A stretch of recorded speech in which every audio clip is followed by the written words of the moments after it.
Welcome back to the Pyramyd Insider. I'm Tyler Patner. Today we're going to be taking a look at the Ataman M2R Carbine in 9mm. Let's get into it.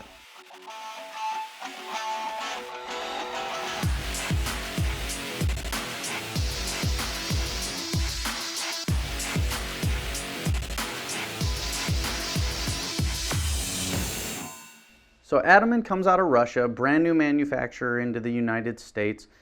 Here at Pyramyd Air, we were very excited to get them in. We saw these guns at SHOT Show. They looked great. They felt great. I had the opportunity to try a couple samples. All of those were in 22. This being a 9mm, this is what I was really waiting for. A lot of power that they're talking about and a lot of potential accuracy as well. Starting at the muzzle, we have a fully shrouded barrel here. The shroud doesn't really do anything. It's not very effective. The barrel ends right about 1.5 inches back of the shroud. So obviously it's still very loud, and a 9mm is pushing a lot of air, so it does make a pretty good pop. We'll talk about that later when we go out to the range and test it though. On the bottom here, we have a nice gauge here. Now all the Ataman guns fill to 300 bar. That's about 4,300 PSI. So something to keep in mind. You don't have to fill them that high, but that's how they're made. That is what you're going to get the most shots out of. It's not going to affect your power at all, but just something to keep in mind. With the guns, you will get actually 2 fill probes. Now this is a new one, the first manufacturer I've ever seen provide 2. The reason they do this, one is a quick disconnect end, and one is threaded to 1/8 inch BSPP. Now this gives you the option to use it with a Hill hand pump, for example, and also go to your Benjamin hand pump, or go straight to your carbon fiber tank with a quick connect, or your K-valve fill setup that ends in an 1/8 inch fitting. It's a lot of options, and Ataman gives you both. That is awesome. You don't see that, so that's a first, and I like it a lot. That said, the gun does have some kind of a slow fill mechanism on it already. It's what I would consider a restricted valve opening. The gun fills very slowly. We'll get it on video for you, but it's really hard to put into words how slow that gauge moves, even when you have your tank filled. But because it's a 4,300 PSI fill gun, it would be very hard to overfill the gun with even a full carbon fiber tank. Being a 9mm, you're not going to get a whole lot of shots out of this. Get about 7 to 10 shots per fill out of it, because the gun is fully regulated. If it weren't regulated, you wouldn't get quite as many shots, but we do have a regulator inside of the air cylinder here that's going to give you a very, very consistent shot string. Moving on back even further now, we go back to our side lever operated bolt mechanism, as well as our magazine. Now this is a very beefy magazine. Just slides out right like that, and as you can see, you have 7 rounds here, and the magazine rotates like this, so just locks into place as you go, and then once you're at the end, it will dead end there, and every time you cycle that bolt back, you're flipping to the next round. So that's how that operates, and you can always reset it back to 0.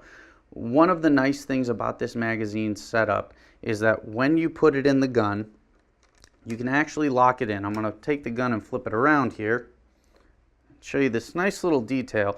So you saw on the other side the magazine sits out a good bit there. Well, with this little screw on the inside here, you can actually lock the magazine into place so you can't pull it out anymore. The reason for that is so you can actually load it by hand as you go. So in the field, all you need are pellets with you. You don't need another magazine. So all you have to do is simply put your pellet in there, you put your pellet in there, and then rotate. Very easy to do.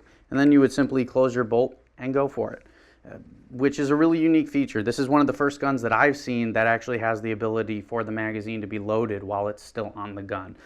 I'm getting used to the feature. It's a little new for me, but I like it a lot, and it's one that's working out well. Especially when the magazines are pretty steep in price, this is a really good option. On top of the breech, we have a full Weaver Picatinny rail. Obviously split breech design, so you will have to kind of align your rings accordingly with the size of your scope. We've gone ahead and mounted the Hawk Frontier 2.5 to 15 scope on here. It's not going to add a whole lot of weight because the gun is, as you can see, pretty long and fairly heavy. So I didn't want to add too much, but I did want to get a good bit of magnification for some long-range target shooting that we're going to do. So that's why I chose that 2.5 to 15. Moving on down here, we do have a inline safety. It's a cross bolt design, very similar to what we've seen out of Crossman and a few other companies over the years. But when you push it in from the right hand side of the action, pops out on the left here, and you get the little red ring telling you that you're hot and ready to go. Simply push it back through to make it safe. Moving on down the gun, we do have the two-way adjustable trigger. Now, it's not a two-stage adjustable trigger, just so we're aware. Two-way and two-stage are two very different things. Two-way means that you can adjust the length of pull in the first stage and the second stage release weight. You can adjust the weight of the first stage, so to speak, and you can't adjust the length of the second. So there are two things to kind of keep an eye on. The trigger is very nice, very light out of the box. Obviously, we're going to do some trigger testing for you guys as well, but just something to keep in mind if you do decide that you need to adjust the trigger at all. It is not two-stage adjustable, but two-way adjustable. So to decock the rifle, which is an option with all of the Ataman guns, you simply pull the bolt back. You're going to take the gun off safe, and I'm going to maneuver this here. Normally I do it with two hands, but you're going to pull the trigger and slowly release the side lever, pushing it forward, and you are good and safe at that point. Put the gun back on safe here. Moving back, obviously you have a raised cheek piece. You can all see that pretty well. Some of the other models do have adjustable cheek pieces. This one is fixed. And then moving back, we have a rubber butt pad as well. And that finishes out the gun nicely. Comes into the shoulder pretty well.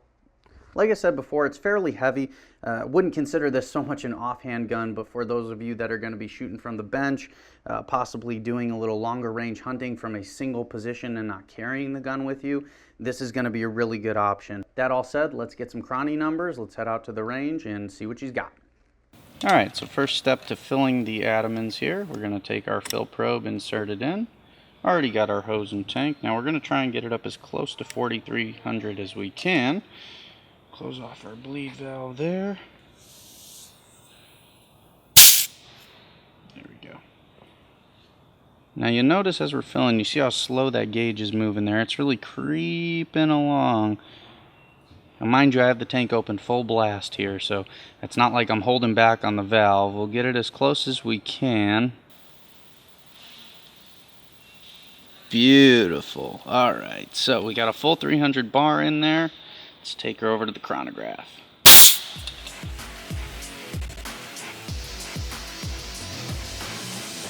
Alright, so we're here on the range, going to do some chrony testing. You'll notice I have the ears on. We're in a very tight space here on our range, so you do need some hearing protection. Outside, I don't think it's going to be too much of an issue with this gun, at least for the shooter, although, again, it's very loud, as you'll see here in a minute. But going to get her loaded up. Like I talked about earlier, you can see just how easy it is to load while the magazine's actually on the gun. Simply just load your 3, rotate them out of the way, load your next 3. 7-round mag. And one more. And we're all good to go. Get started shooting. We got a full 300 bar fill in the gun. Like I said, should be around 10 shots or so on the regulator. Let's see what she does.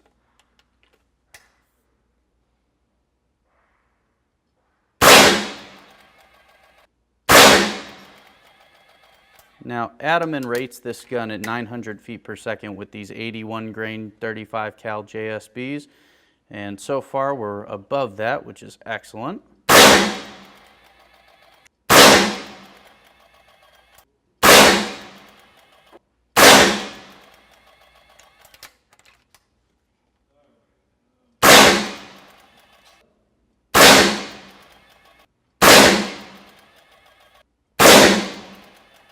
And you notice how quickly that dropped off from there and how inconsistent it became. That's because you're running off of the regulator, as we say. That means the pressure in the gun is no longer sufficient to operate the regulator, so that you're not getting those consistent velocities anymore. So what we found, 300 bar down to about 170 or so, that's going to be your usable range. Obviously, you don't have to go all the way to 300, but anything above that 170 mark is going to give you velocities right around 900 feet per second with these 81 grain JSBs. Now let's throw some down range and see how accurate it is. All right, so we got a target down range at 45 yards. I would test at 50, but 45 is all we have here indoors. We got 7 rounds loaded in, probably just do a 5-shot grouping here. Gonna be a little low, gun sighted in at about 25 yards, but we got an orange dot on the paper down there. That's what we're aiming for. We're gonna take 5 shots, see how she does. pretty close. Now you notice the gun shoves just a little bit. Doesn't kick too bad for a big bore, just a little shove. Nice. Like what I'm seeing so far.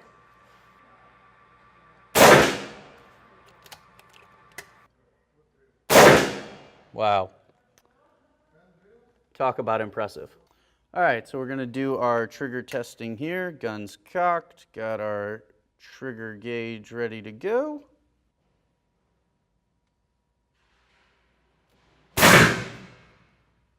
.9 ounces. Do one more.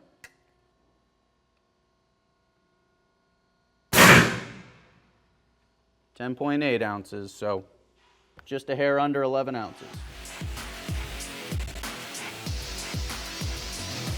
So, the Ataman M2R Carbine, 9mm, really nice rifle for the money. Obviously, it shoots lights out as you saw. Chronograph numbers look great. It's putting out a lot of energy, about 145 foot-pounds with those JSBs, those 9mm, 81 grain JSBs. Gun I really like. Walnut stock, obviously, really nice. It just exudes quality, and that's something I like and that I'm looking for when I'm purchasing guns. Aside from the higher fill pressure, which I'm not a huge fan of, this gun does it all. You know, it's accurate. The magazines function flawlessly, in my opinion, and in our testing, good trigger, just a nice design, robust. I can't say enough good things about it. It's really impressive, and I hope you guys get to check this one out for yourselves. It's a super nice rifle. But that's going to wrap it up for us this time on The Insider, guys. Thanks for joining me again. I'm Tyler Patner. This is the Pyramyd Insider. We'll see you next time.